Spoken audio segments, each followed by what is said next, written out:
This is Guardian Radio, your station for up-to-the-minute news, intelligent, interactive, and engaging conversation. 96.9 FM. The views and opinions of the hosts and guests are their own and do not necessarily reflect the position of the management and staff of Guardian Network.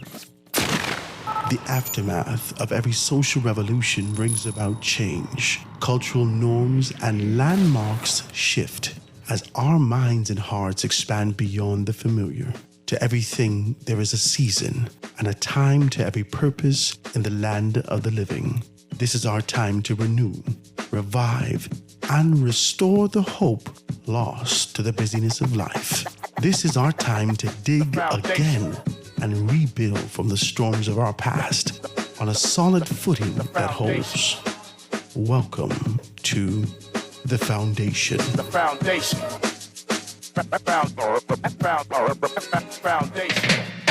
Excuse me for the interruption. Before you come, another quick reminder to say, this coming Friday, and please come over the lawn. You've been to see my number one town around town. And it's a Friday evening. Boom! The people have died of working. Lord, them hear the disco playing. Boom! It make them feel like dancing. Ain't no summer set. Burrito will be greater with the disco operator. 5-double-18 and a 6-tweeter. This the DJ talk sweeter. See Lord, them just are up with the echo chamber. Watch your man. Play the play. I them on tear off the game. Them want to step it with them can't sit down and play. Oh Lord. Play 45, let's keep them alive. Play this coming, they want to jump and play. Oh, when I play LP, say them really love me. They want to jump and play. Good afternoon, ladies and gentlemen. This is The Foundation with Howard Grant right here on 96.9 FM radio, Guardian Radio. So absolutely wonderful to be with you today. It's an absolutely gorgeous day. I must say to you, I'm excited to be here. Really excited to be with you.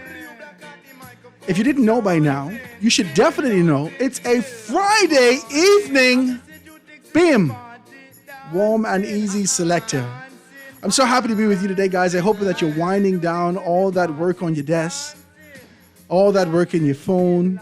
You've actually been able to touch everything that and kind of knocked it out this week to get to what you have to get to. Relax this weekend, kick back, have yourself some conch salad, have yourself sort of a lazy weekend.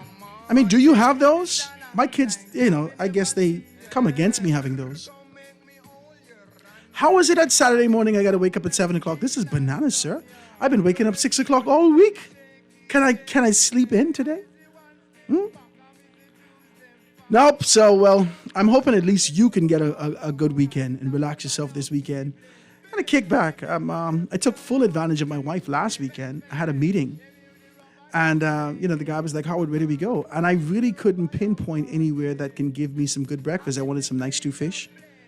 I wanted some conch, right? I didn't know what I want. And so the guy calls me, he says, Howard, I don't know. I think we're going to go here. And I'm like, I don't know if I want to go there.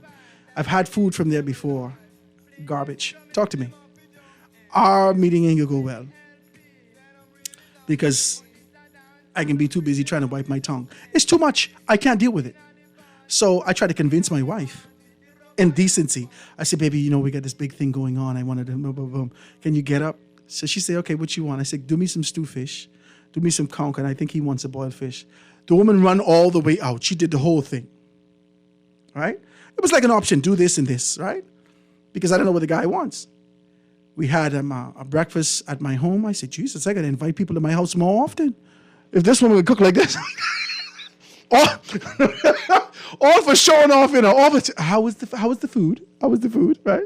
Well, I said, my mother cooked for you, and she put the plate in front of you. How's it taste? Miss, can it at least touch my tongue first? Let the thing touch my tongue, mommy. You're fighting me. How was it taste? How's the food? You enjoyed it? Ma'am, you don't even bring me no fork yet. I could know. But that's my wife. My wife cooked for me last week, Saturday, and she oh my God. And I did all that, the whole week this week, all week. Oh my God, I won't forget that. I won't forget that. You don't want to do that for me? After I cooked you all that stew fish and conch the other day. So I say, Listen, baby, you can beat me with that. The thing then digest. The thing then digest long time. And you still beat me with this. I'm going to remember that. It's going to come a time again. I say, all right, baby, what you want? What you want? Because there will come a time again. Let's just shoot straight. There will come a time again. And I don't want to be on the wrong side of the thing with her, right? So, guys, the line's wide open today. If you want to have a conversation with me, to do that. I have two people coming in the studio with me today, but it's going to be more than two. Supposed to be. Bahamian Trey is going to be coming in. Old people say he's foot short, but he's supposed to be coming in today. Bahamian Trey is going to be in the studio with me today. And I have a treat for myself and all those persons who would know this particular person. My mother, watch her. This is the commitment now. Because she was kind of iffy about it. You sure you want me to come on the radio? I said, come on the radio? I don't know. So watch this. This is the commitment now. My mother will be here today. She's in Nassau. I told you she's going to be celebrating her 60th birthday. A lady never tells her age, but there has to come a point that you can be proud of the years that you've kind of endured and gone through with this kind of a grace and still be able to stand strong. I think 60 is the time. I think it's a good time. You don't want to, oh my God, don't tell the ladies your age. Okay. But 60, I think you've reached that kind of a juncture where people could say, oh my God, you look so good for 60. Yeah. So she's going to be celebrating her 60th birthday come Monday, God spare life, on February 6th. Her and my oldest uncle. My grandmother had her oldest child and her youngest child on the same date. I mean, talk about a routine. Grammy, you need to stop it. Is it just like, okay, well, this is Tuesday, this is what we do Tuesdays. Grammy, thank God for Netflix. Amen. Netflix and chills. Now we could be at least partially spontaneous with our significant others. Amen. So we do that, right? But guys, the lines are open. Like I said to you, please give me a call. 323-6232, 325-4316, 325-4259. Hit me up on the text line, 422-4796. Let me see if I can take this telephone call. Caller on the line with us live. Good afternoon. Good morning, Howard. Hey, what's up, Sparky? Right here, first of all, let me make it quick because I heard a caller yesterday telling you to give everybody 2 minutes and then cut them off. Especially the callers that call it all Sparky, the time. you're eating into your 2 minutes. Go ahead. First of all, Howard, if he realized while he was telling everybody to take 2 minutes, he took about 30. Yeah. Right? He took about 30 minutes to tell us, cut us off in 2 minutes. But anyway, Howard, first of all, let's congratulate all the women out there, especially the mothers that took time to teach their sons how to cook. Sparky, that's a dangerous thing. It would be so nice when you can brag to a woman and tell her she cannot cook, but she's good at going to Wendy's, McDonald's, and Burger King. You know how that feels? And they say, boy, that soup that you cook just now, that's the bestest. But Sparky, this is what I was talking about, The chivalry is dead in this country. You had to take women out on dates before. But see, I congratulate you, but look at this. I got a double dose of it. My mother used to keep me in the kitchen with her when I was young. My mother died when I was 15. Mm-hmm. And when she died, my Grammy took over teaching me how to cook. Look, but I used to say, Mommy, I got one sister. Why you got me in the kitchen with you all the time? Shouldn't you be teaching my sister how to cook? She used to say, listen, son, one day your wife might get sick. You got to cook for yourself and your wife and your children. Yeah. One day your wife might leave you. You got to cook for yourself because if you get skinny, she could tell the people, you see, he was no good in the beginning. 1 minute your wife might pass away. You got to take care of yourself and your children. And when you become 71 years old and after all that cooking for family, children, and wife, and ex-wife, you should know how to cook. Mm-hmm. Mm-hmm. And brag. But your boiled fish, your stew fish, your fried grouper, your peas and rice, your macaroni, your potato salad, all of that. If it comes to Bahamian cooking, Sparky could mash it. But Howard, before I go, tell that gentleman complaining for chronic callers, let him know if it wasn't for the chronic callers keeping the talk shows alive, we started it from way back in 1994. Yeah. Before they was even out of high school or in junior school, these talk shows was going on. these talk shows made Guardian Radio. Yeah. Hello? Yeah. If it wasn't for this talk show, there would be no Ron McCartney, no Howard. Well, Howard Grant is a hustler. Mm-hmm. Well, I can One of them fellas who used to be there when they had, y'all have a place called the Magic City. In Grand Bahama. That was no. That was in Freeport. Yeah, See, yeah. I hate these people who get the city mixed up with that. Got it, yeah, because if you say Magic City in Nassau, that's a whole different implication. No, Magic City, Nassau was Bay Street. When Bay Street had music going from Montague Beach Hotel all the way down to the Emerald Beach Hotel, just for every night of the week. When restaurants used to open 9, 10, 11 o'clock at night on Bay Street. Mm-hmm. Lumps and all the El Toro and all the nightclubs. They had nightclub and restaurant going on at the same time, you know. Mm-hmm.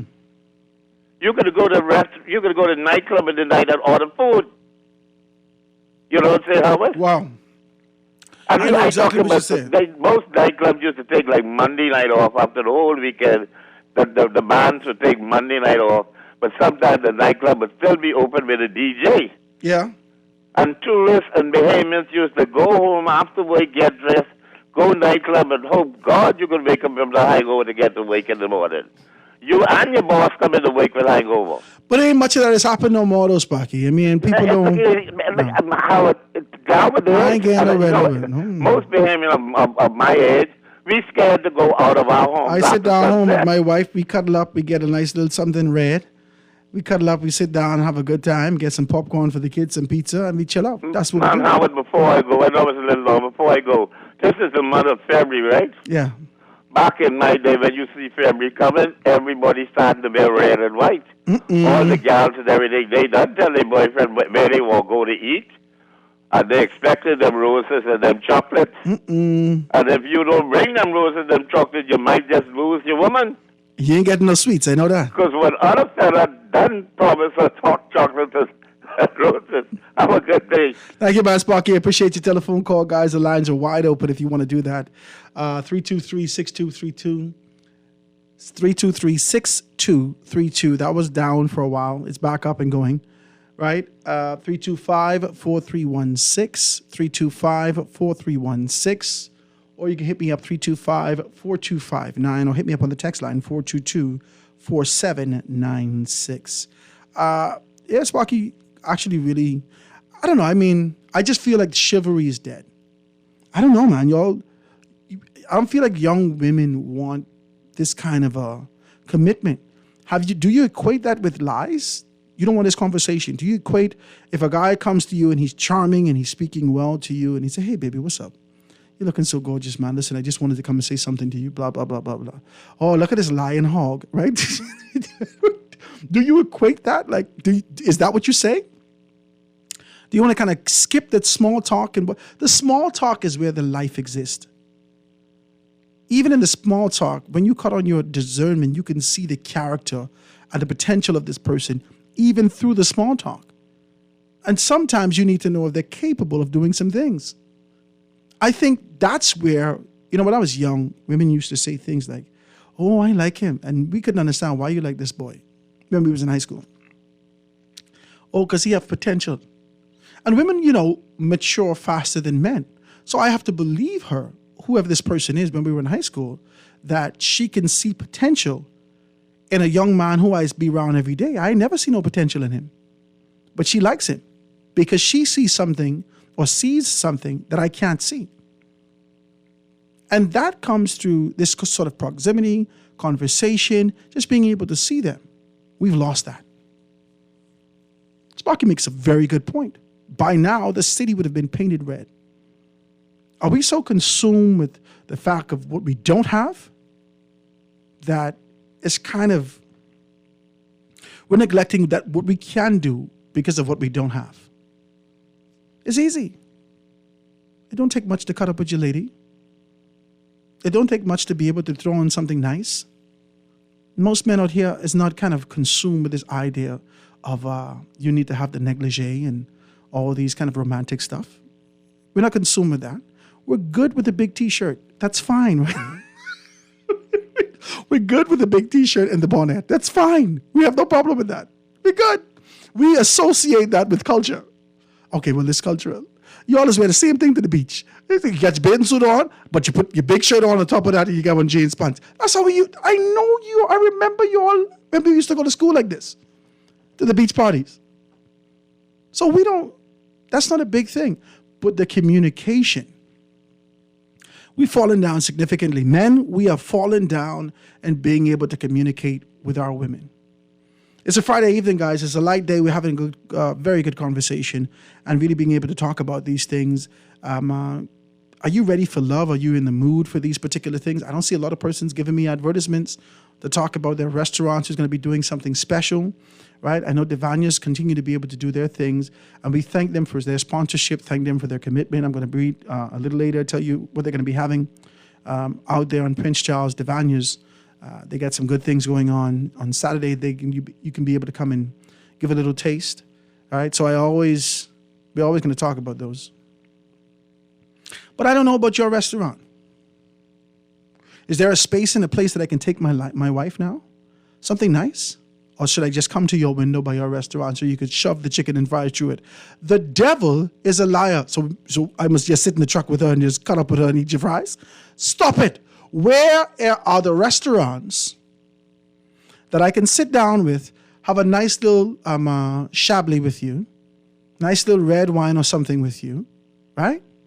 Talk to me.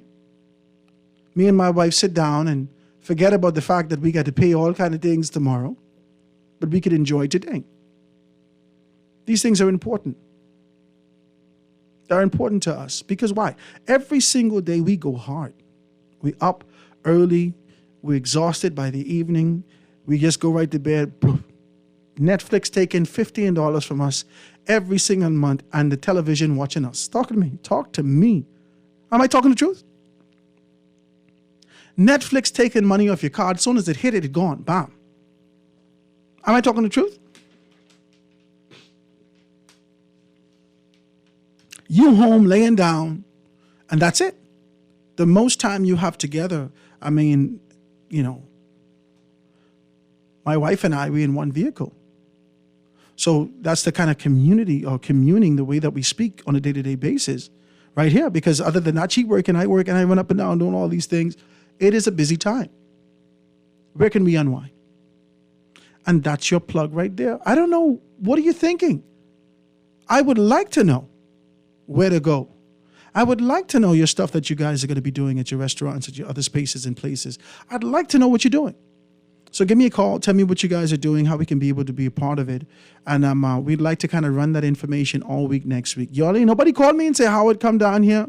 We rubbing nobody back. We giving massages. We doing this. We doing that. We fixing hair. We doing pedicures. Or your husband with the hard feet. What are y'all doing? This is the radio. This is what we do here. And this is the time for it to get done. Let's do it, guys. Please give us a call. 302-2300. 302-2300. Or give me a call on my cell phone, 827-827-0111. We want to let people know what you're doing. All right? There are some spaces and places out here that we can go. This isn't about Under the Dock. Wow, that's very cool. Or Arawak Fish Fry. Maybe you want to create so that the memories that you can be able to carry with you long term. Make your husband go get his hair cut. He's not taking you nowhere in them cement boots. Make him go clean up, fresh up. Yeah, the wife got me going out tonight. Yeah. Men like that, you know. Don't mind us. We want to dress up with you too. We're going to take all them pictures though, for God's sake. I buy my wife an iPhone one time. 8,674 pictures she take. Every meal would come. Every time the baby smiled, she changed the pampers. I said, baby, listen, if you wanted a camera, I could buy you a camera. You ain't used this phone to call yet. Every time we go out, let's take a picture together. I said, baby, I'm the same man from yesterday today. Let's take a picture. But we like that. We like to share in those moments with the ones that we love. And I'm hoping that we do more of that, guys, as we get deeper into this month of love, as we get deeper into this kind of a time that we identify. Yeah, no, this is not celebrating a pagan holiday. This isn't those things. This is a time that we can isolate to identify and remind ourselves. Though you should be doing this on a month-to-month basis, on a day-to-day basis, this is a time carved out socially that all of us can be able to do this. And it's going to be hard to get back to the society and the community that we envision if we don't sort of incorporate these things once again. We must. So that's basically what it is right there. I just want to be able to kind of touch that with you. I know there's a lot of things that you want to talk about in the papers. There was, tell me about what's happening out there in the middle of Rawson Square. Let's see if we can be able to do those things. Guys, please give me a text, 422-4796, 422-4796, or hit me up hit me up on the telephone, 323-6232, 325-4316, 325-4259. Let me see if I can read a couple of these texts. It says, the great Howard Grant. Hey, that's me. It says, LOL. Tell them, Howard. Tell them. I'm a lady and I hate bonnets. So I hate bonnets, though. Okay. That's fine. But, I know one thing. Can I say this? One thing I love, I don't know, and maybe because my aunt and my mother, they, growing up, my aunt, she was a nail technician, right? If you're from 8 Mile Rock, you know Patra's Nails. My aunt Patra, Cleopatra. And my mother actually, multi-talented, she actually used to do these things also. So I would always be in the shop. I know the acetone scent. I know all the nails, stuff like that. Howard used to do nails too. Stop it. You're going way too far. No, I never used to do nails. But I was in there. All the women was there. Talk to me. This is where you be. Amen. So, and then, when the older women come, they bring their daughters. So, I was keeping the daughters company. Amen. Praise God. My wife didn't know this part. She knew now. But one of the things that always sort of heightened my sense of the femininity in a woman is when she got her hair done and you could smell the products on her, and she got her nails done. It's just like almost like a new car scent. Am I right? Should I put it like that? I don't want to make it like a woman is a product or anything like that, but it's always, I'm like, wow, I like this. From a child, I've always identified this kind of a new scent on a woman when she get her hair done, when she get her nails done, when she get all these particular things done. I always enjoy those scents. And so as we grow and then got into relationships, I knew one thing. I can't touch your hair. I can't touch your hair when you come to bed. I know that. We grow to learn. Hey, this just cost me $150. You stupid, eh? Don't touch this. So you put your bonnet on. Guys, give me a call. There's a call on the line. Let me take the telephone call. Call you on the line when it's live. Go ahead. Hey, Howard, good afternoon. What's happening, Jeff? Right here, my brother. Listen, Sparky hit some points on the head now. Just wanted to add to that. Chivalry isn't dead in this country, We just find that, it's some, like in anything, you got some who don't know what chivalry is, then you have some who do know what chivalry is, and then you have some persons that you extend chivalry to and they can't accept it because they don't know what it is. No. And so on and so forth. So it's a reciprocal, it's a never-ending cycle where, we tend to learn. Isn't it weird, though? Like, if you say, okay, I've come from an era, and, a lot of people would say, Howard, you should stop that. My wife says, you should stop that. And it's just that it was in me and with me before I even met her. So I try to shake it. I know when to do it, It's crazy. Like, when I go to the United States, I don't do it. It's calling women baby. I mean nothing by it, I promise you. I mean nothing by it. I'm not here to be condescending or misogynistic or any of these things. I call my grandmother baby. I say, hey, baby, it's so good to see you, hugs and kisses. I feel like it's a cultural thing. So when you use that with younger women, I say, hey, baby, how you doing? All's well. They automatically feel like somebody cutting up with them. No. And then you got to try to defend your, no, I wasn't, I'm sorry, ma'am. And you know what I mean? And so I feel like we've lost that element culturally, how we communicate, because all the persons know what I'm talking about, right? But as you get younger, you feel, this Americanized concept comes in. They say, oh, you shouldn't say this, you shouldn't say that. With chivalry, I don't think it's dead, but I know that it's dehydrated and dying. It's on drips. We got to do something about it in this country. Yeah, it's dying. We need to spend more time, especially with the young man to, first and foremost, manners is the thing that has gone out the window with a whole lot of them. And I think that's where chivalry really begins. It begins with manners. And if we can instill manners, the yes, sir, yes, ma'am, it starts from that basic principle. I believe that if we can get that back into the day-to-day interaction between each other, I think it'll be a great start. And so, in terms, it builds up to what you're talking about, the chivalry aspect. We learn how to respect each other. But, these days, to be honest, we have a long way to go now because, you could say as far as the men are concerned, there's some chivalry. But in terms, even with a lot of women who do not know their true worth or their true value, and they just settle for any old thing. We see that quite prevalent today. I appreciate that, Jeff. I'm wondering what's happening with the generation that's coming up now. Have we, the older generation, failed them? I got to have a lover's show. I spoke to someone who I want to be able to, him and his wife, to come on and have a good conversation. They've been married for years. I text him. I said, come on, explain your sort of marital position. He texted me back, marital positions, Howard? What are you talking about? Right? So I said, no, I didn't mean that. I didn't mean it like that. He laughed. So I said, no. What I mean is how you guys really communicate and how you get these things done. I think we got to have those conversations as we get deeper into this month. But I appreciate your telephone call, my brother. Close on this one point, Howard. Go ahead. Valentine's Day, let me tell you something. Every day is a Valentine. If you have to wait for one day to show your admiration, appreciation, and so on and so forth to the lady in your life or the woman in your life, then I'm going to tell you you're already a failure because every day should be Valentine's. Thanks for taking my call. Thank you, my brother. I do appreciate your telephone call. Let me read a couple of these things. He says, Howard, play 060 or 160 in Miami and Chicago. Should I box it? I don't know. I don't play numbers. I told you all I don't play numbers. So you want to stop it, right? This is Howard. I could cook curry better than my woman. Dangerous in the kitchen. Great show as usual. Women like bad men. The good men finish last and don't get to hit. Y'all need to stop it. My God. Right? It says, you ain't telling the truth because people is share Netflix account. Y'all going to have to stop doing that. I see Netflix say they ain't playing with y'all. Right? Sparky, who complains on every call about callers taking too long, chastising people who says he talks too. The problem about Sparky is that he wants to repeat the same thing he said before again and again and again. Let callers like C. Allen Johnson and 52 talk and cut Sparky short. Let me take a telephone call. Call you on the line with us live. Go ahead.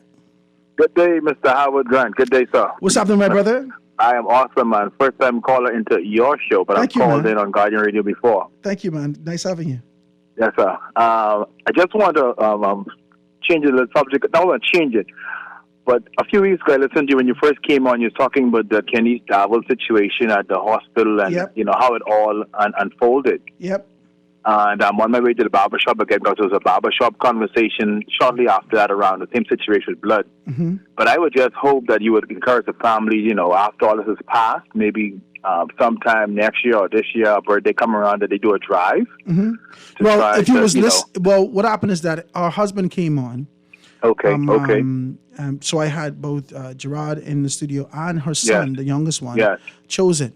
And what they're going to be doing is a blood drive on February 14th over at University of the Bahamas, right? Excellent. Now, we're trying to see if we can be able to get the sponsorship to take the entire show over there from 12 to 2.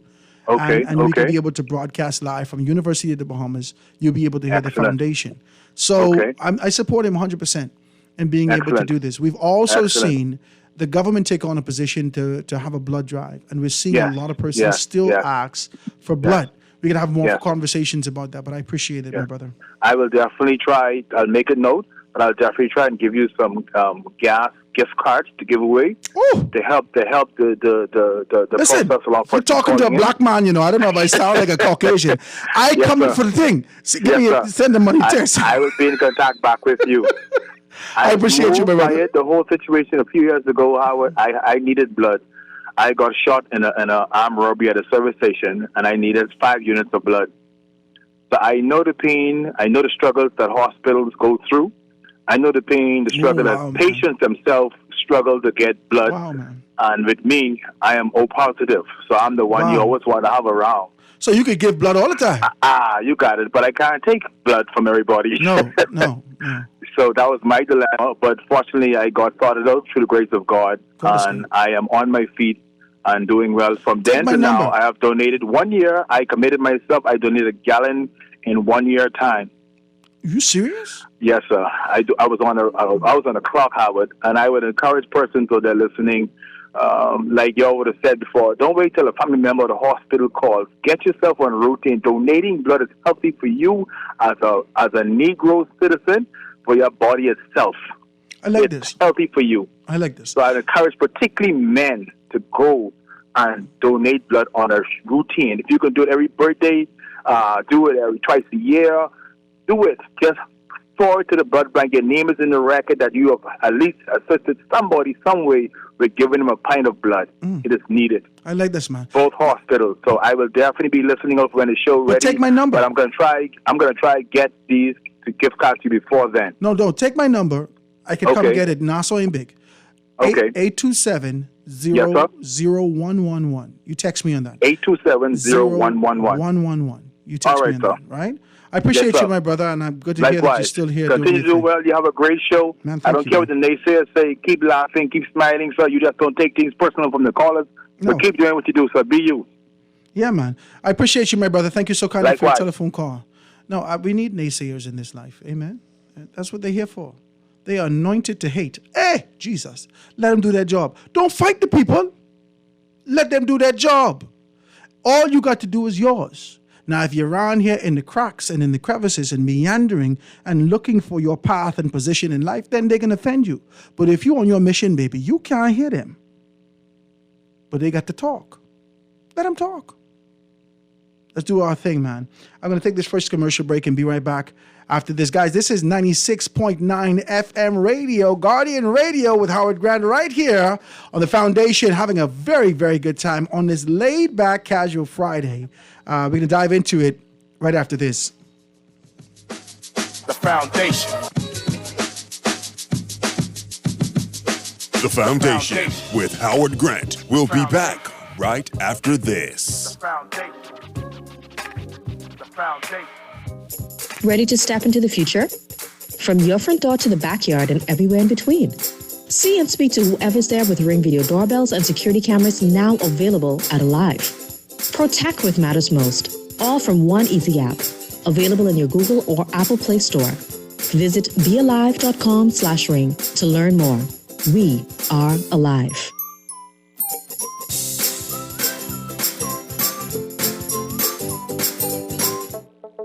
Tired of banks forcing you to use technology to bank the way they want you to? Your convenience is important. So no matter what your banking needs, Commonwealth Bank's friendly staff are always available in branch for that personal one-on-one service. But when you choose technology, our online and mobile banking app offers you state-of-the-art functionality. The choice is yours. Commonwealth Bank. Bank the way you want. St. Andrews International School cordially invites you to our annual open house this Saturday, February 4th, starting at 10 a.m. Learn more about our sessions for primary and secondary families. Take our campus tour and get testing dates for the entrance exam. Wait, there's more. St. Andrews, in conjunction with our community partners, introduces Love and Service Expo. Support your favorite charities all on campus. Register today at admissions@standrews.com or call 677-7800. St. Andrews International School. Take the whole journey with us. This is Guardian Radio 96.9 FM. Fresh news, smart talk, all day.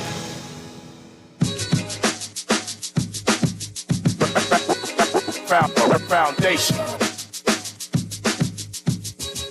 Foundation. The Foundation. The Foundation. And we are back, ladies and gentlemen, 96.9 FM radio, Guardian Radio, right here. The Foundation with Howard Grant. Really, really, really sort of a laid-back Friday.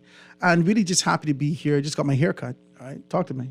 That's changed the whole mood for a man. I'm trying to tell you. This may equate to, does it equate to, the little lashes y'all women put on? I don't know. A haircut could change your whole life. Talk to me. I mean, ugly fellas convinced that they handsome today with haircuts. Talk to me. I know I feel slimmer. Talk to me. I just want to let you know. It's a beautiful day. I mean, we could stew about everything that's happening in the country. We get time to do that. It seems like our issues are endless. But when are we going to remember our strength and our humanity, our community? When are we going to remember to smile? Let's just take that time out today and sort of kind of do that. I got a text here. I want to read this text for you. Say, yeah, Howard. Use a soft, sweet biscuit still. I don't even know what this means, but I'm going to read it. Yeah, Howard, use a soft, sweet biscuit still. I ain't blame you, though. Love upon your wife before someone else love upon it. Just don't let her put you in those skinny jeans. What? What are you talking about? This is wild. Skinny jeans. You got to stop it, right? No, that ain't going to happen, right? There's a text that came through. He says, chivalry is dead and feminism killed it. Let me see if anything else on that. Hold on. Chivalry is dead and feminism killed it. All right. It says, Howard, what do you expect from when sense you feel men are falling down? Why do you expect males to do this and that, yet they don't expect anything from women? What should a woman do besides offering sex? Answer that. What should a woman do besides offering sex? Quickly. But y'all know I'm here for that. I enjoy this. This is what I do. I like this. What should a woman offer besides sex? There's two distinct, and let me take you off from a biblical standpoint. Oh God, how are you going to the Bible again? Yes, I've gone to the foundation, gone to the principle. There are two distinct things that the Bible speaks of in when it comes to women. The virtuosity that Proverbs specifically, Proverbs 31 talks about, that highlighting the strength of a woman and her commitment to ensuring that family is taken care of, your man is taken care of. Your man could be a lazy man sitting in McDonald's, drinking coffee every day. And based upon that sort of commitment from his woman, his wife, all them fellas around there would call him blessed because of her. Not because of him. He ain't doing nothing. This was what Proverbs kind of laid out. In pursuing a woman when we were younger as men, we knew that there were some slack girls. They little loose, like a goose. They would do their thing, right? We knew that. I went to a government school. We used to have Amarok High School. You go way out. It is almost to the North Sea. It was way in the bush. And then, so we had the field, and then it was a track road that went up to sort of canal. We had like a little lake out way in the back of the north side. And lunchtime, or break time, or cutting class, or whatnot, you would see the girls coming from the bush. So everyone already labeled these girls in a particular manner. Women know this. Women know that when their mother said, you better come home with your hair fixed the same way I send you to school with your hair fixed, that was for a reason. We knew this. We knew the type of women that we wanted. And there was this other girl who would always wear sort of the butterfly collar, always had this sort of an innocence about her, very green, all these particular things. But you saw that she had this sort of a value that you wanted as a man. We as men had a decision to make. Which one would we pursue? Would you pursue the one with fleeting pleasure? Or would you pursue the one that provided you with substance and longevity? In the conversations that I had with you, I told you, in my pursuit, whilst you had plentiful of this sort of, temporary pleasure that exists for all men, once, let's see, because this is the exception. The exception is identifying this one woman with the character, the qualities. You ain't touch her. From a sexual standpoint, you ain't touch this woman yet. All you do is observe her, and you could see the halo on this woman. And when you look at her, you say, oh my God, this is a little decent one, eh? No inclination or sexual desire in looking at this particular woman right away. But your desires say, I want a little something more from her. I want to know her heart. That's a principle. The principle says, he that findeth, because that's the exception after you've been thrown, these others said throwing themselves at you, the exception is you found this one. He that findeth a wife, you find your wife, you ain't married a woman yet, but she had all the qualities that you've been looking for, that you knew that you needed, the qualities that you would gauge and say, this is similar to mommy or similar to Grammy or similar to the woman that you look at with high regard in your life.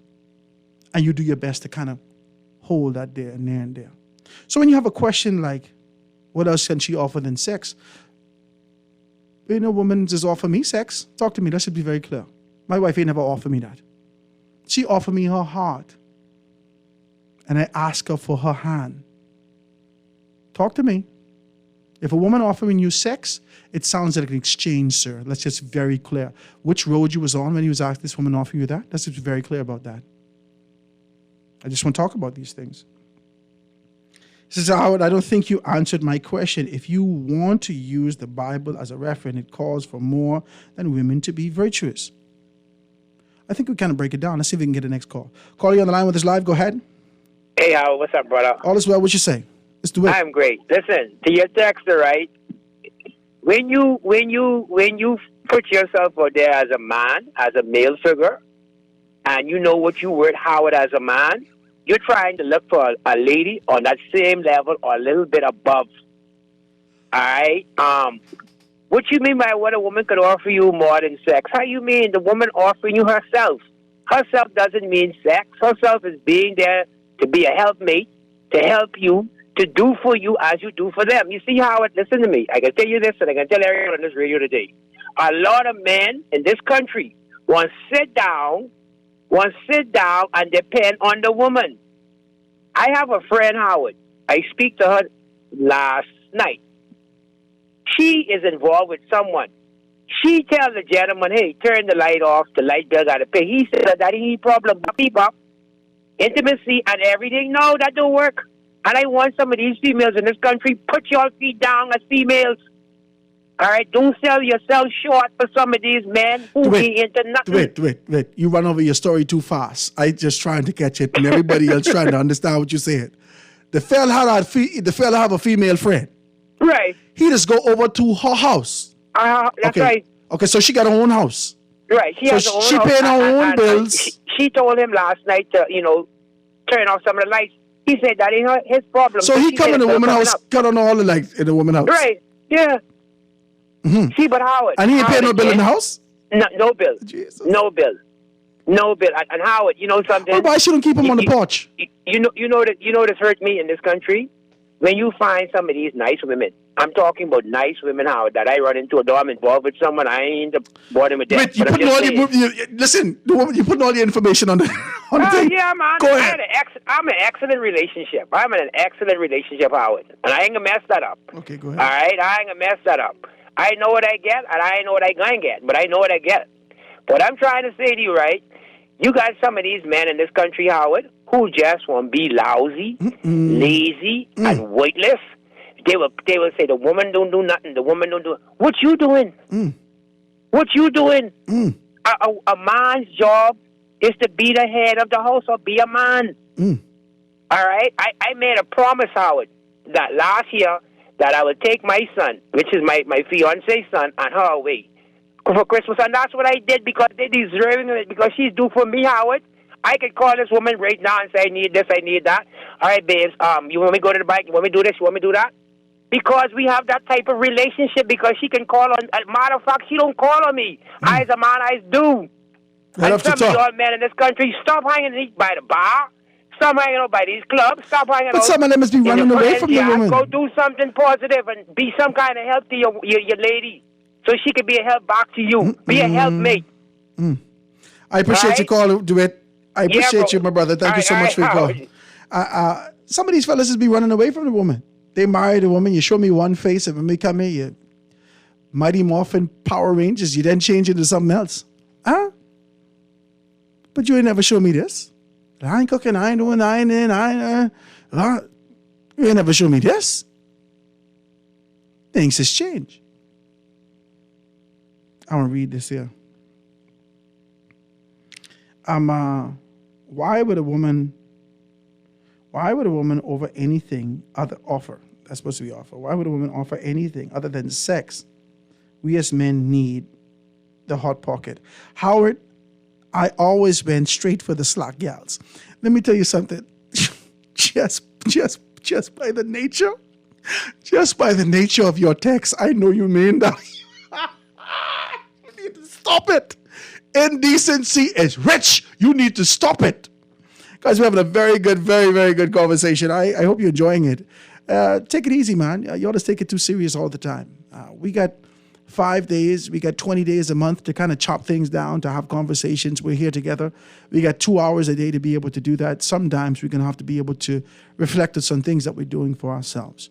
And hopefully these conversations could kind of stir up in you an idea to do something different. Yeah. It can't just be buying 2 Guinness and 2 BD for the gal. Talk to me. Let's just be very clear. All right? You don't even offer the gal no conch salad, nothing. One time ago, it used to be a cutter special with a blue mystic. That was your thing. You had them on lock. You went there to Bamboo Shack and got certificates for that. You want 15 cutter special for the month. Y'all need to stop it. Try something a little different. And if you keep getting for the same type of woman, you can keep getting the same type of results. Step out of your space and your place.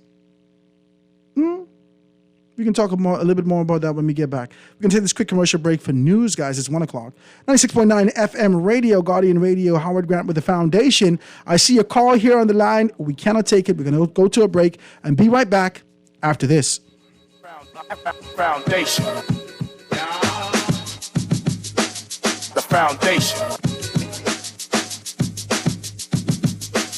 The foundation.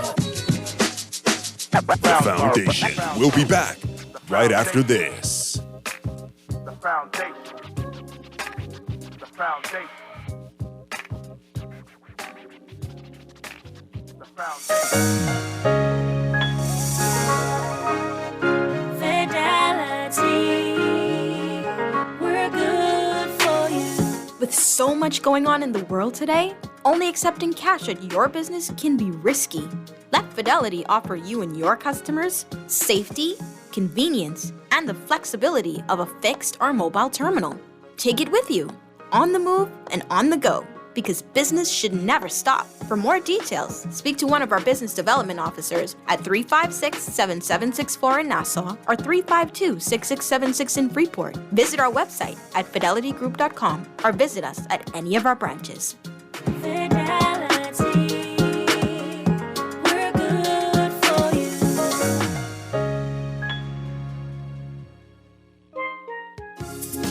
Divania's grilled food and products are now open in the Kenneth Plaza, Prince Charles Drive. Come, you must try their jerk chicken, jerk pork, and all their amazing grilled food. Grilled daily to perfection, using all their amazing sauces made right here in the Bahamas. Divania's, grilling good food for life. Call or WhatsApp Divania's today at 817-4468. It's a new year, and you're super excited to start the year off right. You've made your New Year's resolutions, doing more exercising, healthier eating, better decisions and all that. If you have information or products that encourages healthy living, promotes sound financial, promotes a positive lifestyle, one smart decision is to advertise in the Nassau Guardian's Healthy, Wealthy, and Wise supplement. So, if each massage or physiotherapist, own a gym, nutritional deli or restaurant, does your financial insurance institution or credit institution have the plan for investing wisely? Then that information should be in the Nassau Guardian's Healthy, Wealthy, and Wise supplement. One low price gives you an ad in the supplement plus 15 30-second commercials. Interviews also available on Star 106 Hits, Guardian Radio, and Hot 91. Contact your account executives or the Nassau Guardian now. Start the new year right in the Nassau Guardian's Healthy, Wealthy, and Wise supplement. This is Guardian Radio, 96.9 FM, Nassau, Bahamas.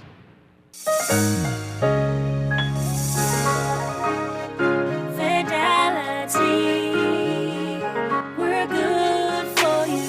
Whether your business is in-store, on the go, or both, let Fidelity work with you to maximize your customers' payment options with a fixed or mobile terminal so that you never miss a sale. It's safer than cash and more convenient so that you can take your business anywhere. For details, contact a business development officer today at 356-7764 in Nassau or 352-6676 in Freeport. or visit our website at fidelitygroup.com.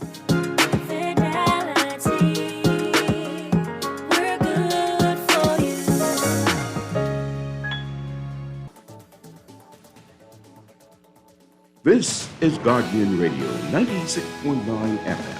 Fresh news, smart talk, all day.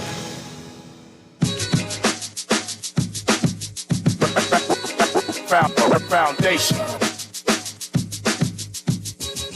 Foundation. The foundation. The foundation.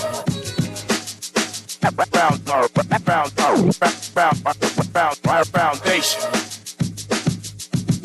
Foundation. The foundation.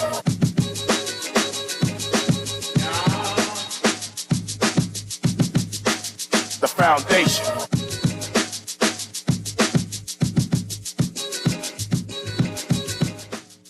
And we are back, ladies and gentlemen. This is 96.9 FM Radio, The Foundation with Howard Grant right here, having great conversations. Watch me, having great conversations. Sort of a laid-back Friday, casual Friday. We kicking back. We got enough time to kind of chop down issues that has been going on before some of us was born. And we got a good time to talk about it. But how do we get back to remembering, especially in this time, this month of love? I think I can get away with it this month, right? We're in the month of love. February, we identify that as we move closer and closer to Valentine's Day, this kind of a time that we're in right now. I wanted to just reflect upon some stuff. I don't feel like y'all is cut up with women enough. That's just me. As a man, and we're talking about that kind of relationship, right? I don't feel like you take your time out to really put an effort in flirting the way that you should. I'm talking about the decent flirting, right? I'm talking about, you remember one time ago you used to actually had to get like pointers, right? You was taking your information, you write it down. Close the door. Okay, close the door first. Make a wish. Okay, you write that down. You make a wish, right? And then blow out the candle. Okay, you do. Oh, you listen to the whole of Boys to Men. You try to figure out, am I on point now? Should I do these things?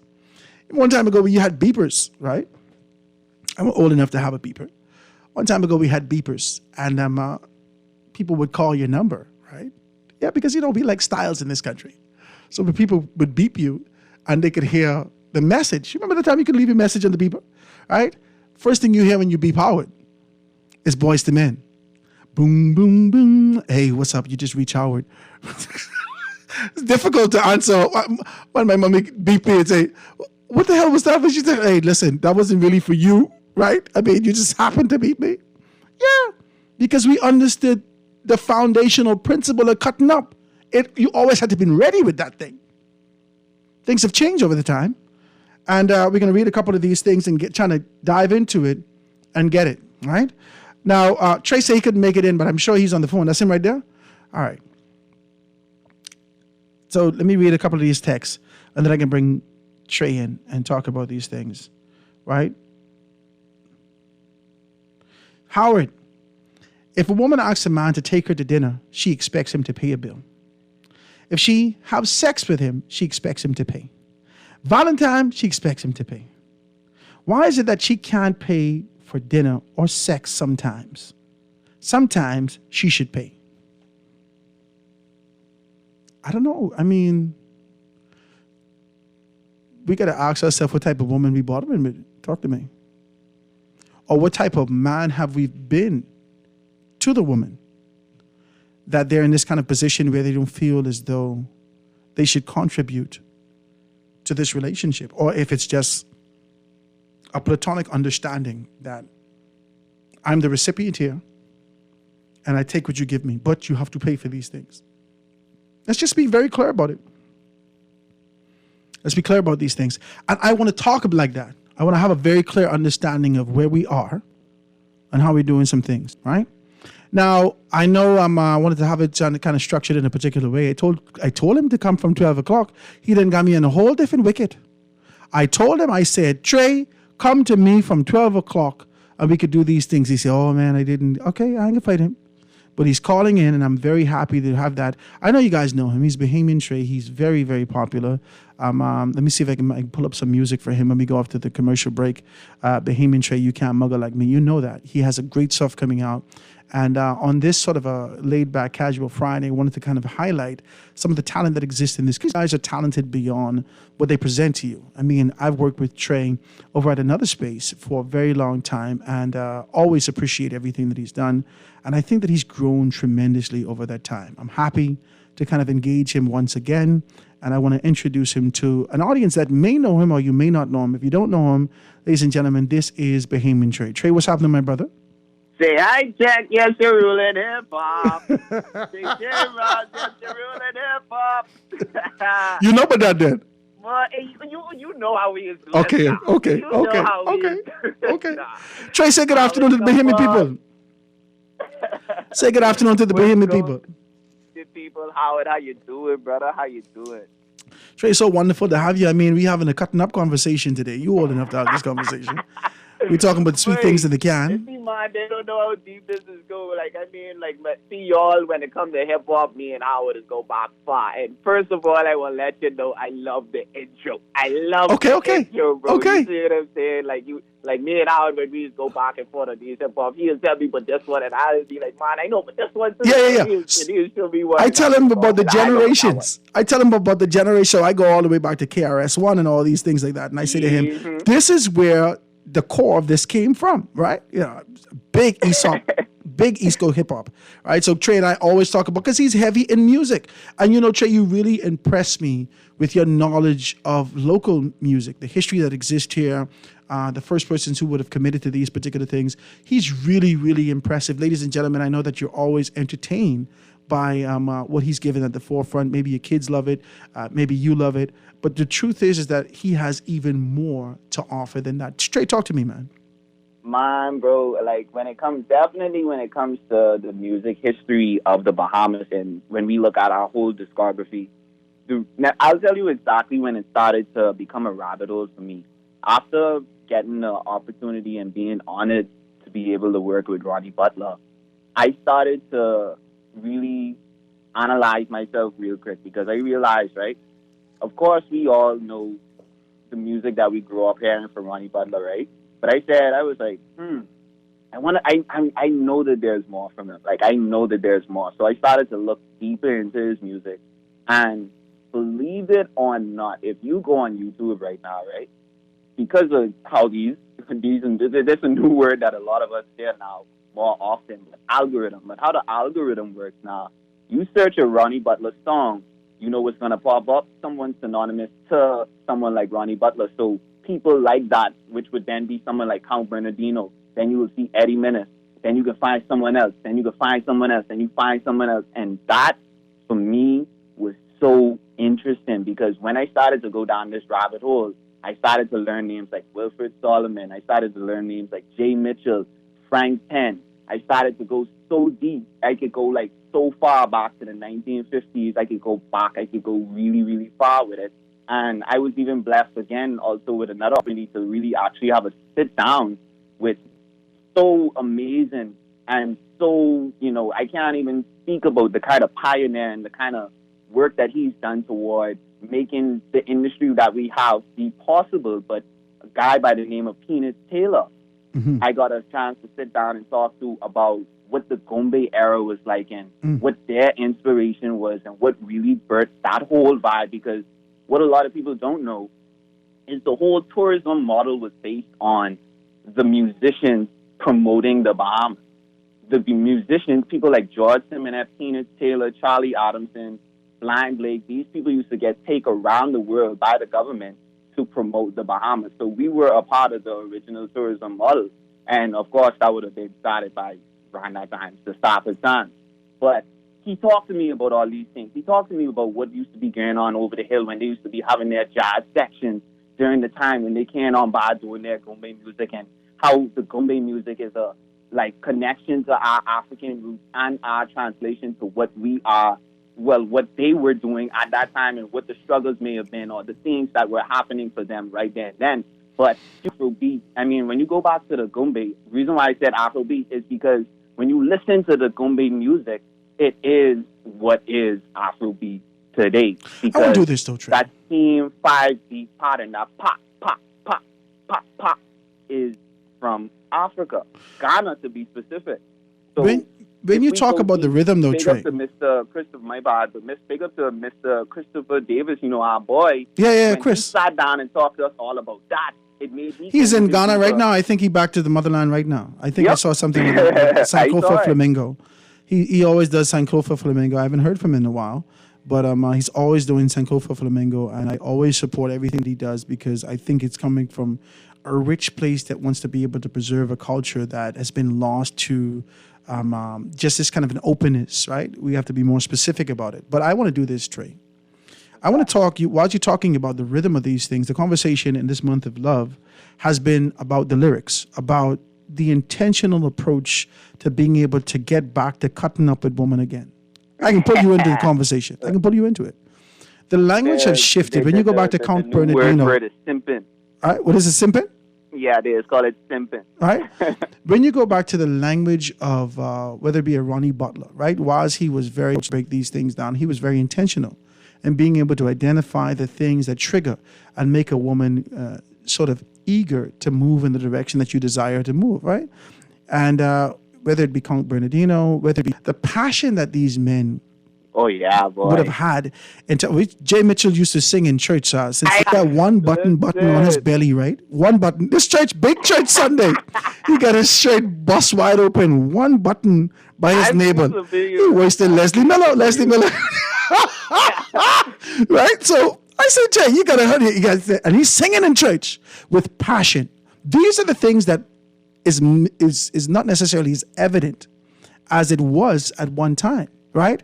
I think when you look at international music, you see Chris Brown has a desire, and I say Chris Brown because he's popular out there. He has a desire to kind of revive this real R&B, because R&B has shifted over the years. It's kind of evolved into hip hop, but the language, that deliberate approach of being able to say something sweet to a woman, to remind her of her femininity, to remind her of her strength, and just try to convince her that you're the guy for her. We're missing that in music. Talk to me about it.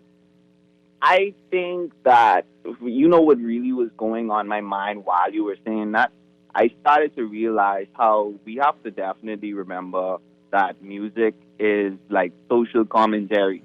So in this kind of way where we know that artisans and artists, they are doing what is reflective of their reality, right? They're doing what is popular. But more so, what is their reality? Because guess what? Right now, we saying that, right? But certain Rastaman, when we hear their music coming from Jamaica, of black women and child and all these kind of things. And I mean, I'm just saying that as an example to say that is the reality of what you hear coming from reggae music. I mean, dancehall and reggae, we got to make sure to establish that we know that those are two different things. And Vybz Kartel changed the whole thing. He says, come, let me give you a baby. Right, come, Vybz, you're doing a lot. You're going right to let's get right to the nitty gritty. You're doing a lot, Vybz, right? But the language for Jamaican music more specifically, this generation of persons, especially this demographic, I think Bob Marley, he goes through all demographics, all generations, and speaks to each one of us, right? And so this kind of classical music that speaks to the soul, that speaks to the man, that speaks to the humanity of who we are, we've lost that to popular music, to popular rhythm, to the fact that you want to become a part of an algorithm that sells music, how much people can download this and that, and really lost the language. And the question that I have is that, has that tampered with the community that we enjoy? Has that tampered with the sort of way that we commune with each other? And that's an interesting question, because that's where I was kind of trying to go to, because I was trying to basically say that the community we have seen change over the years is what has now manipulated the words that people say, because we got to remember, if we go back to Bob time, the time where, even if we just look at the level of technology each year since then was being made to make things more simple, right? You literally don't even have to go to the store anymore to get your groceries in today's world. You see what I'm saying? So I don't have to say, the way how we communicate is totally different from the way how communication has been done from, if we even just go as far as the early 2000s. And I ain't even just mean dialect in the way how we speak, like literally the way how communication has been done back then is different. Just like how people say it in a, in a just a simple way, like to think about it. You can't say certain things that you used to say anymore.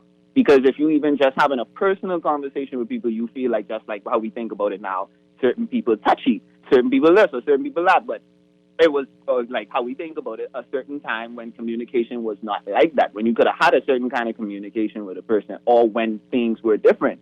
So I feel like the world has changed a lot, and now it's caused people to not just look at the economy different, but love different, life different. A lot of things have changed, and a lot Everything of things seems have to come be. into play. Everything for me seems to be from a position of exchange. I give you something, I receive something back. Even this concept of prenuptials. I give you love, and if you don't give me that love before, you can't get anything from me. That this kind of an idea, the language has shifted society entirely.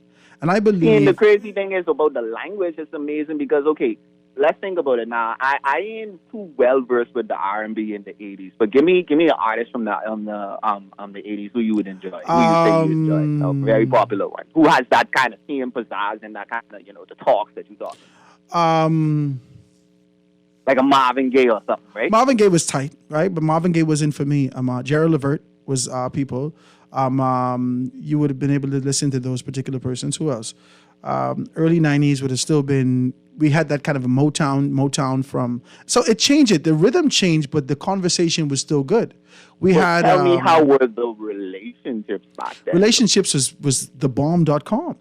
Really? What you mean? They wasn't cheating with the people too?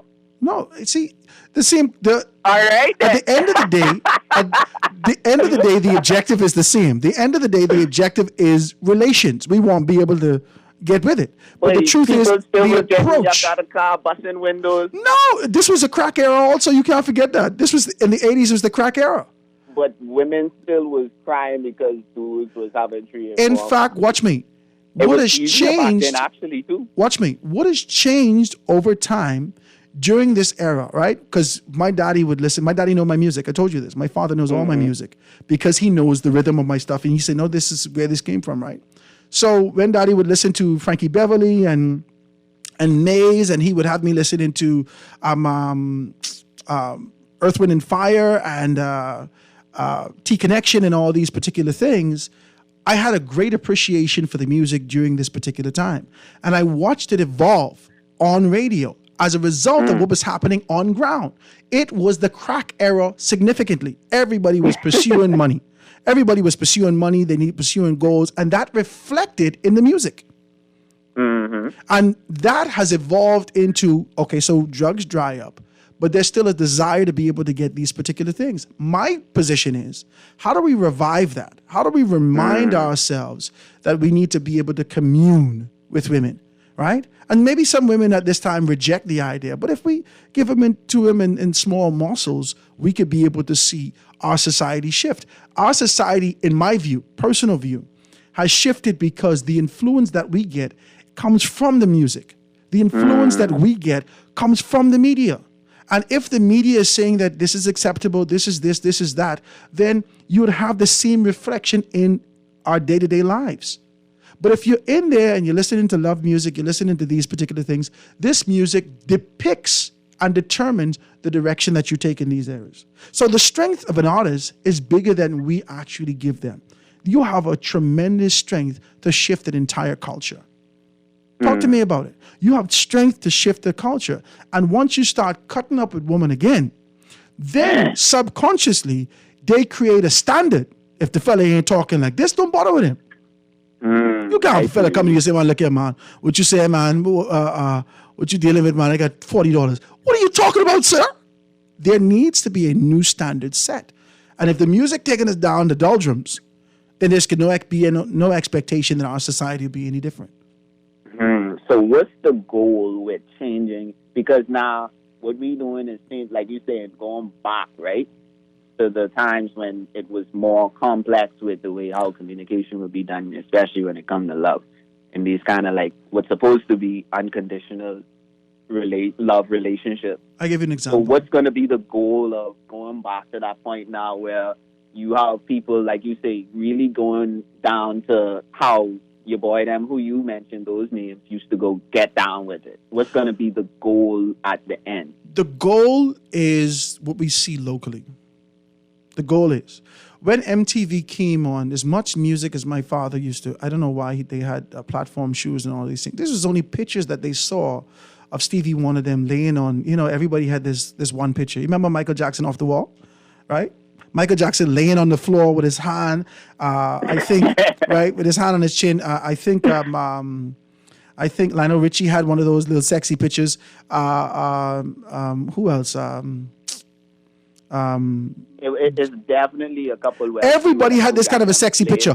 My father and my uncles, every one of them had the platform, that, and they had there wasn't this kind of a mass media thing as it relates to music. Music was videos was a lot to produce during that time. But you the know music. You mentioned Lionel Richie, right? How was his relationship like? No, we're not talking about his personal relationship, We're talking what about. I'm saying is like that's what also manipulates people's standard of TMZ, to follow or what to take on to say TMZ that, and social media. Okay, let me tell you where this introduced. BET, TMZ, social media introduced this idea of following celebrities. But celebrities' lives wasn't our business. Celebrities' product, what they deliver to us, is what we consumed. Now, because we're insatiable as a human race, right? We're insatiable in the first world. We here as a third world country with first world tastes. We are insatiable. We are a country of less than 400,000 people spending $2 billion a year. We are insatiable. All we want is more. And this is the exact same thing in the United States of America, especially for the black culture. They are insatiable. They always want more. And as a result of the more, then places like TMZ could exist to be able to show you Kanye at 4 o'clock in the morning when he's cussing you out. Because he's not producing at this particular time. The only thing he wants to do is get on with his average life, his normal life. But the fact of the matter is that as a result of these things, we've seen culture shift. But they have not delivered to us the type of product that is consumable. These things are poisonous. They're toxins. This music that we ingest now, these are toxins, right? And we're still ingesting it. But as a result, we're different as human beings. During Frankie Beverly and Mays time, during the Earth, Wind, and Fire time, during the KRS-One era, during the Public Enemy era, during all these times when there was righteousness being spewed in the music, during the time when James Brown would have said, "I'm black and I'm proud," all these influential positions shifted an entire culture. There is strength in music. There is strength that can be able to shift an entire society. When, I definitely believe so. Now. Watch me. I can get dead spiritual with you. You know I get spiritual sometimes. Oh, for sure. I know but the nitty gritty. Now let's go this. When Phil Stubbs out of West End, when Phil Stubbs, and you can check out the statistics about this, when Phil Stubbs out of West End came on and started to be able to make this declaration about how he got the flu, you would have seen during that time there was a significant increase in people getting sick. Why? Because declarations were strong. I'm telling you. I'm telling you the truth. I'm telling you the truth. When Phil Stubbs came out with, "I got the flu," just the mere declaration of people being able to affirm that, we saw more persons getting sick during this time. Even if it's only, I'm telling you the truth. I ain't gonna lie to you. I tell you the truth. No, but my point to you is that there is a principle in once we speak these things, this is life and death and the power of the tongue. And even if you say these things without clear understanding, you find yourself in a position of the recipient of the things that you declare. And that's what music does. Whether you fool or you don't know or you just being able to chant some things and you don't understand what you say, that ain't changing nothing from the charge of the environment. So musicians and music has strength. And I believe that we should take that strength, our voice, our position, and really be able to recharge our environment. We have to do that. We have to recharge and we have to be deliberate. I think we've been casual, and I think so many of us have been pursuing just money. We forgot to be able to tell a woman how beautiful she is, how she cute, how you like how her skin shimmer. These women trying to do so much. They putting on eyelashes. They putting on extra lip. They got the thingum in their collagen in their forehead, collagen in their lips, in their ears. They get extra behind. They take one rib out. They're doing so much for the recognition that we gave them freely. Talk to me. Let's get clear. They're doing even more just for you to be able to take a second look at them in comparison to what we used to say regular. Before that, I like big butts. You remember Sir Mix-a-Lot? I like big butts. There wasn't no mass persons going down to Colombia and Dominica to get these particular things. Oh, yeah? These were the during that time, ain't nobody was getting no fake behinds. This was just the regular, flat macaroni bungie. This is just a regular peas and rice I'm glad you mentioned that, right? Nah, sir, Mix-a-Lot, I like. That is that the name of the song? I like big butts, yeah. Okay, boom. That song was released in, let's see, that name Baby Got Back, 1992, as the second single from his third album. I just checked, right? Mm-hmm. Have you seen a significant change in how the beauty standard changed in years after that? Yes, because he made the declaration. And okay, who carry the strength of the culture?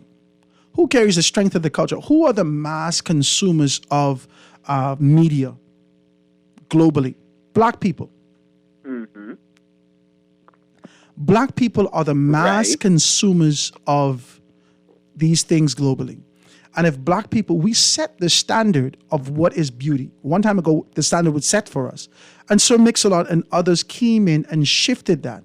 Right? So now you have the Kim Kardashians and others who seek to be able to emulate what they see. It's the natural shapes of women because black people. That it kind of took a little while before it became. It may take a while, but we're in style because don't forget Tyra Banks came out right after that with the kind of thing what she was doing after, because we're talking about 1992 and then coming into the early 2000s. No, but still was, I believe, the supermodel era coming into that early 2000s. No, but supermodels have shifted during that time. Were very thin. No, supermodels have shifted during that time. Cindy Crawford would have shifted that. Tyra Banks would have shifted that. And we've seen the shift with those particular persons during that time, right? But now, boy, you see what they was calling fat back then, no? Yeah, that's what I'm saying. These are slim girls. But my point to you is that whilst it may take some time, the change is inevitable. And once we recognize our strength in our position, I just want to be able to encourage you, my brother, before I go off to this break. I only want to encourage you, and I want to encourage other persons. We love your music, man. It's insatiable.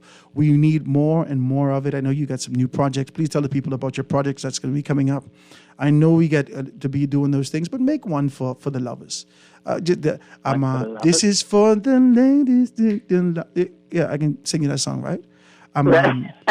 It's so just make one for the lovers. Make one for the relationships that mean something about preserving our society and the culture that we enjoy.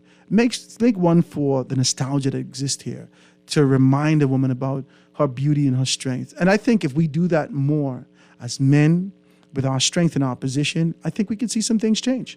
Talk to me about your projects that you got going up, my brother. Oh, there's a few things definitely coming through. There's one particular song. It isn't lovey, but it's definitely a raking straight tune. Y'all can look forward to that. That's going to be coming soon. I don't have a date as yet, but y'all can look forward to it. Big shouts out to John Deco Pratt and the whole Bright Light Productions team. The new series, Struggles and Dreams, is going to be coming out very soon on TV for your consumption very, very soon. Big shouts out to Bafari Films. Howard are doing some voice acting now. You serious? Trey, but you don't even keep it up. I only can see you on the Facebook thing. And on the Instagram thing.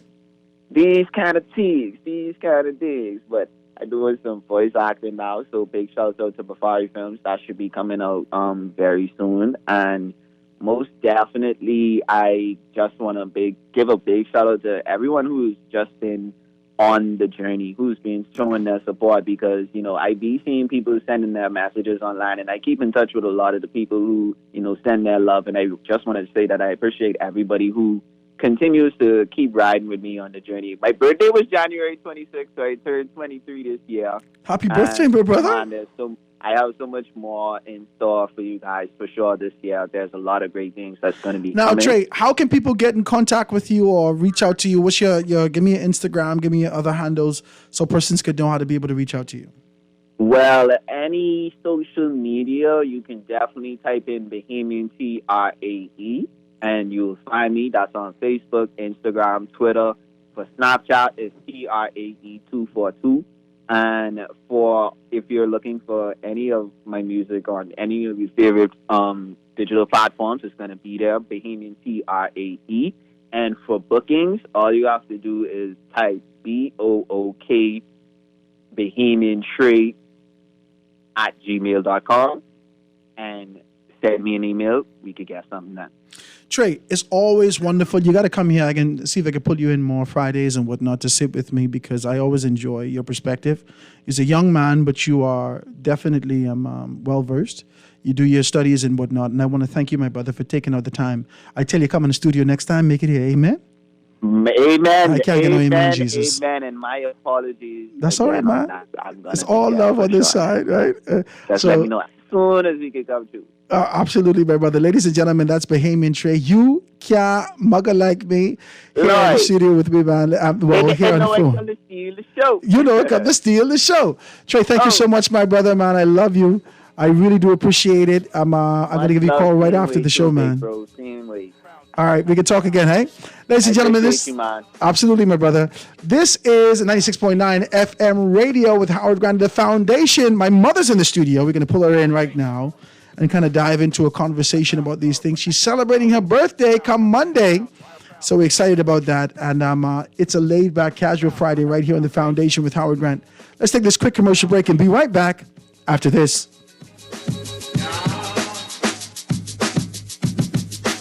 The Foundation.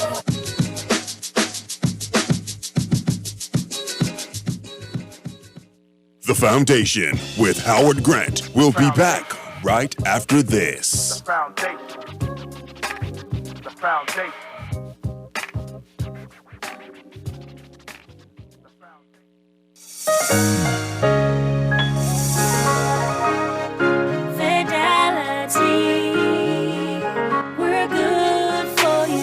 With so much going on in the world today, only accepting cash at your business can be risky. Let Fidelity offer you and your customers safety, convenience, and the flexibility of a fixed or mobile terminal. Take it with you, on the move and on the go, because business should never stop. For more details, speak to one of our business development officers at 356-7764 in Nassau or 352-6676 in Freeport. Visit our website at fidelitygroup.com or visit us at any of our branches. Fidelity, we're good for you.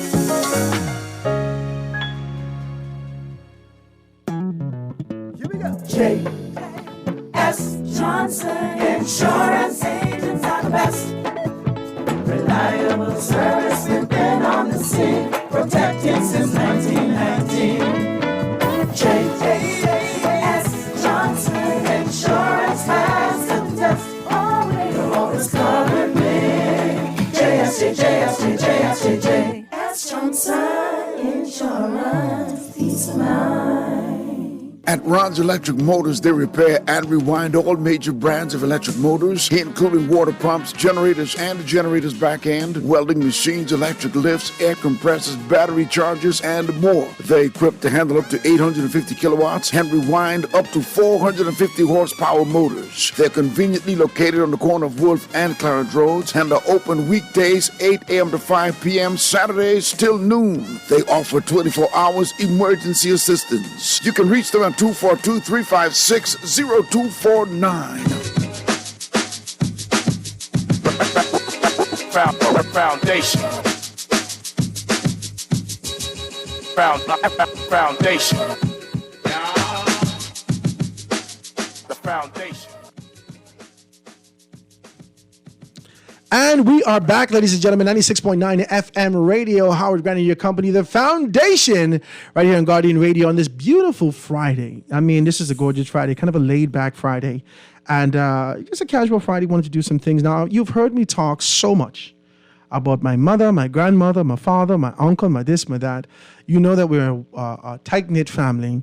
No matter our indifference, sometimes we black people, so sometimes we just row, but we love each other, and it's very important that we can be able to do that. My mother's going to be celebrating her birthday this weekend, well, on Monday. My brother just celebrated his birthday on the 1st of February.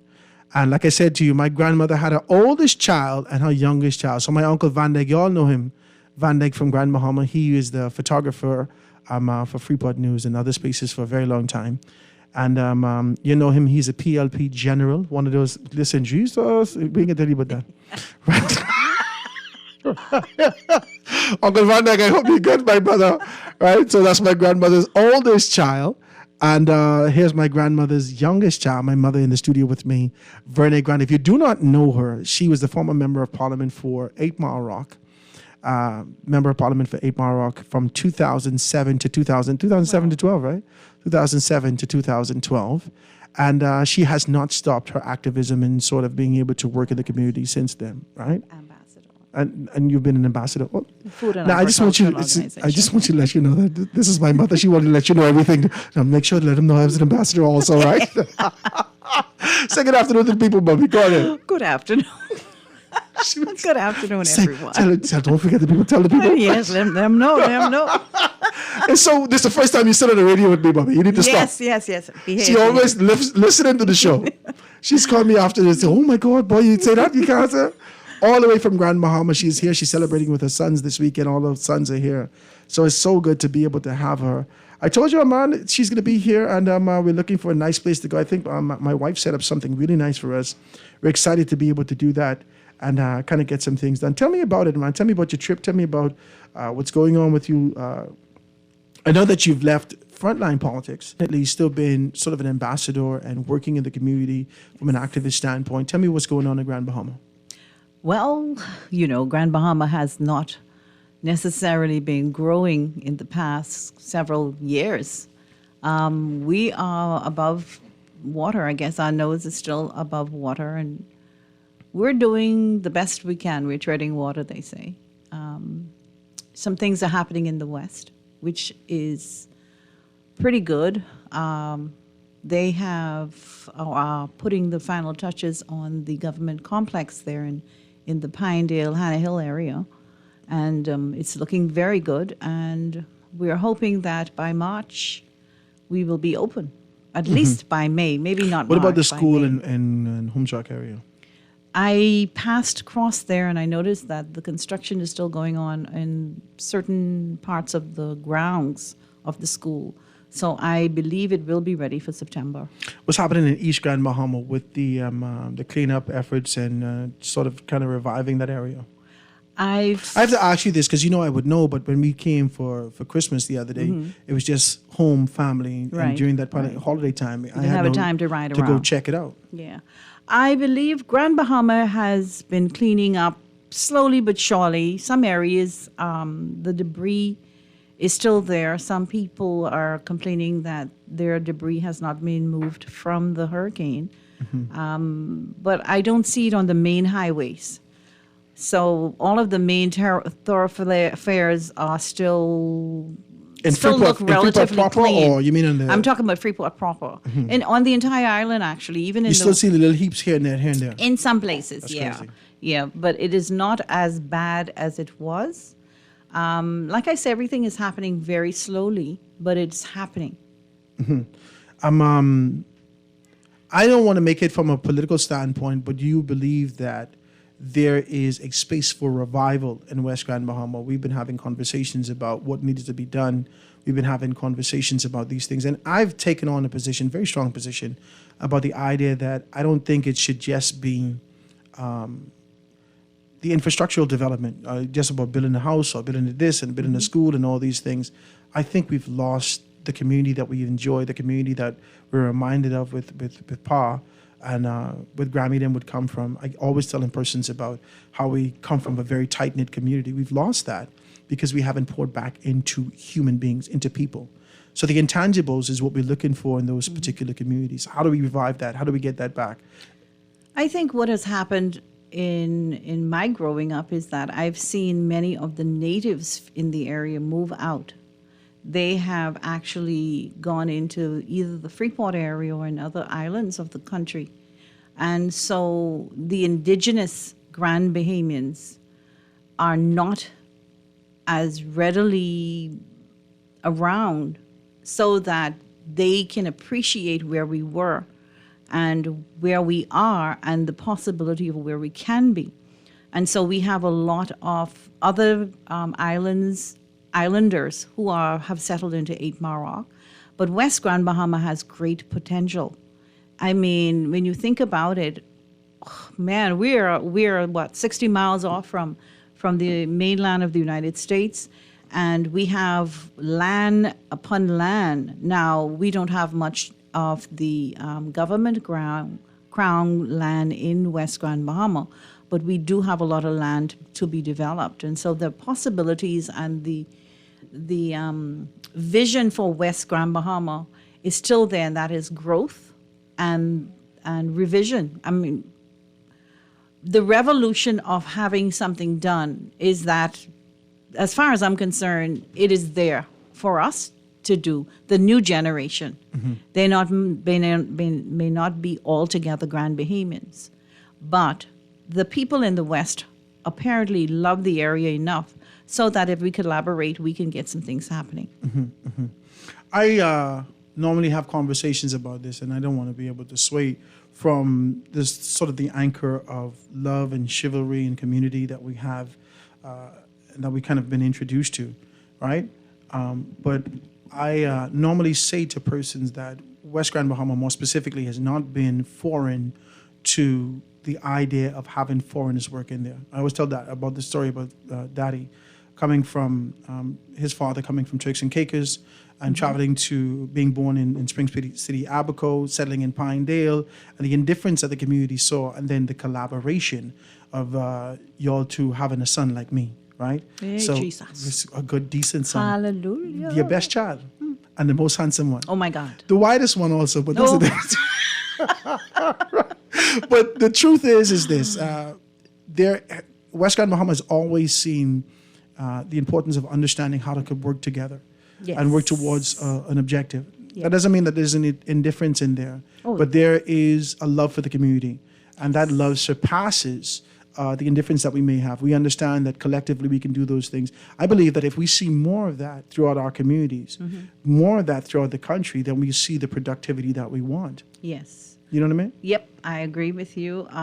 We have always, even though we've had a lot of non-Grand Bahamians living in West Grand Bahama, you would never know, because, like you've said, we are really a family. We went to school together. Yeah, You I were know in your Mark children. Iso. Your children know mine. You're sure shoot marble or that's what we did. do whatever together. They yeah. used, and then I always tell the stories about how we're in school without early, how all the boys, they say, Right around Mommy, the yard. Grammy, they call Papa Pa, all these things like Yes. that. And so we knew about community. Yes. And I believe with the introduction of this show, throughout the length and breadth of the country, I want to kind of remind people of the spirit that existed, that was released for this country, Yeah. and the direction that we need to take. That's why it's called the foundation. We got to get back to that. Yes. Especially in this sort of a year of jubilee, right?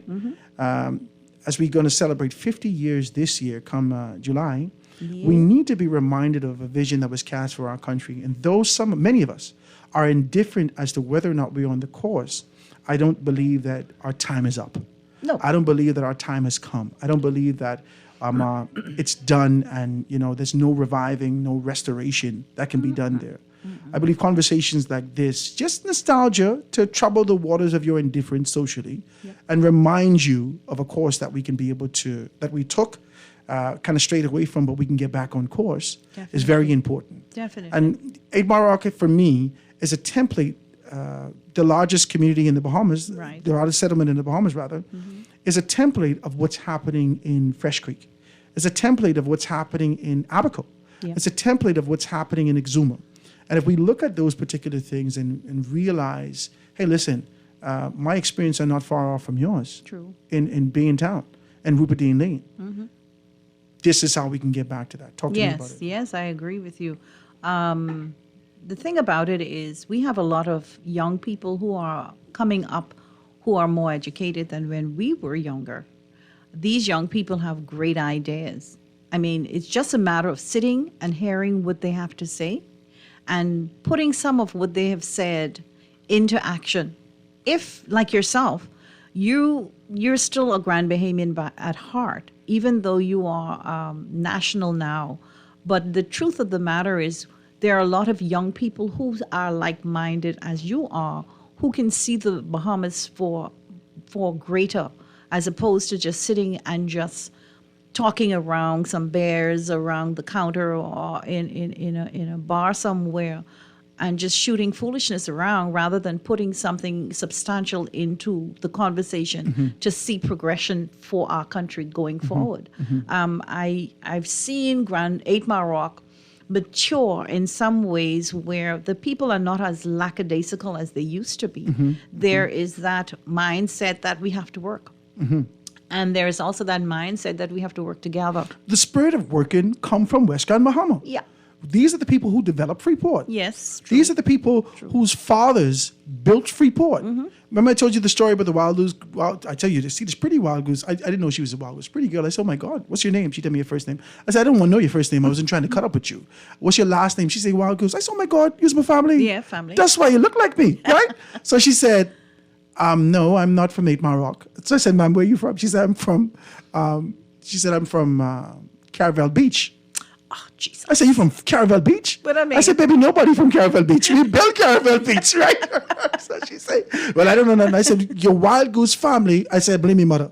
She never took you to your family in West Grand Bahama. That's where the wild goose are. Yeah. Right? And it's important that we have that.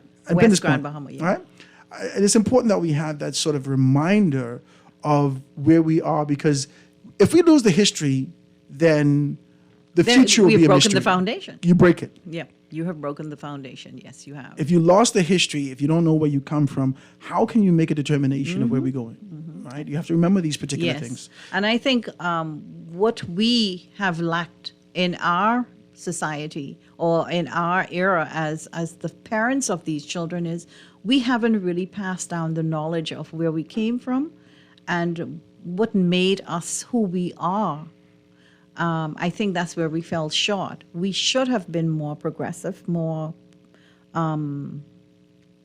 resolved in making sure that the history of who we are as a people is not lost in the new generation, because the foundation is a great foundation. I was just telling someone, if you ride through West Grand Bahama, back in the 60s, every Grand Bahamian parent knew about entrepreneurship. They had a shop. One little talk shop. I'm telling you. Do you remember when Grammy used to have the display in the window and they used to have the competition? Yes. Right? And whoever was the best display, Christmas competition, all these things like that. This is where community came from. Right. This idea of who had the best kept yard and who had the best, all these things, we've lost so much. We have lost that for sure. We have. But it is not too late to restore it. Yeah. And I think we can't say that we're going to go back to the past and bring it forward. No. These are the things that made the community thrive, and these were the things that made the community a loving community, a warm community. If it worked, why are you trying to break something or fix something that is not broken? It worked. It raised a generation of wonderful people. Some of us who are in our 50s and 60s now can look back and say, wow, we came from a great generation, of discipline, a generation of... It takes y'all to know that your forefathers, your mothers and fathers would have created a foundation for you. It takes you and persons like myself to kind of look back and lead the path for that also. Yes. I'm going to take this quick commercial break and get back. I know we still have to get back before the end. I see some text coming in here, and I want to be able to read a few of these texts. This is Howard. Back in the days when you heard the song, sing, look into my eyes, tell me what you see. Do you see some possibility? Howard, you have to go look for a woman during this time, right? And there's the next one that says, Tenny Beardy Grass, Howard, but my music is great. But music is great. If not the greatest influences, musicians must not be in just for the money. Music must always be positive. Guys, let's take a quick commercial break and be back before the end of the show. At Popeyes, get the chicken sandwich which you love, but make it blackened. Marinated in Popeye's blackened seasoning, that is. Our new juicy filet is fried to perfection without the breading, served on a toasted brioche bun. Try it today as a combo or a la carte. Don't forget to choose your level of spice today at any one of our 3 locations. Love that chicken from Popeyes.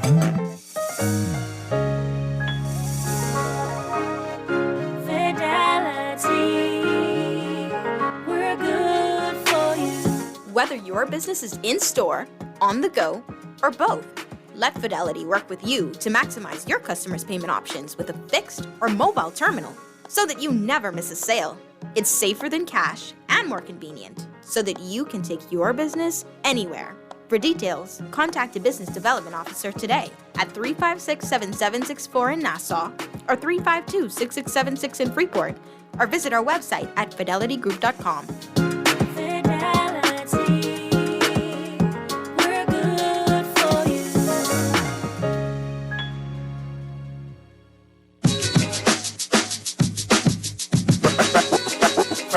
Foundation.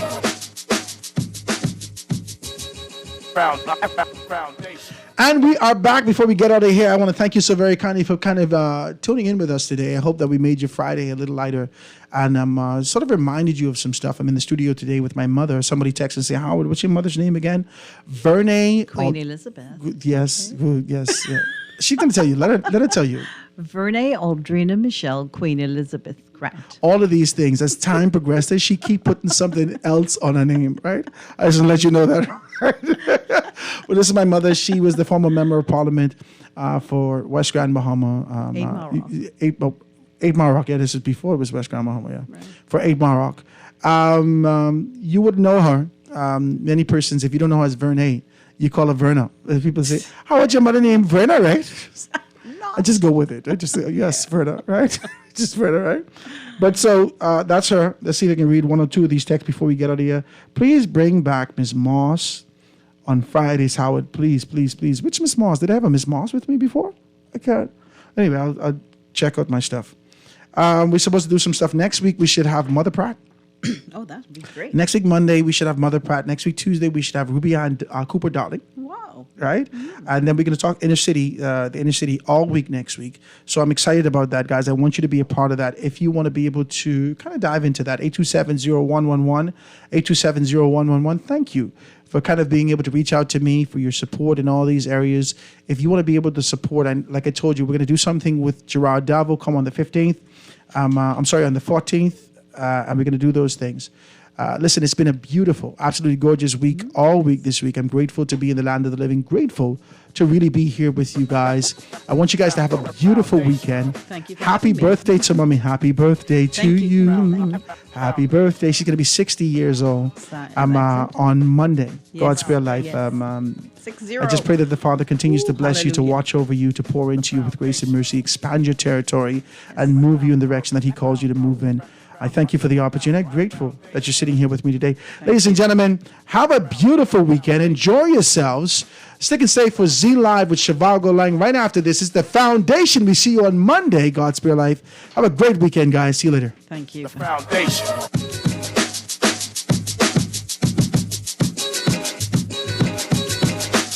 The Foundation.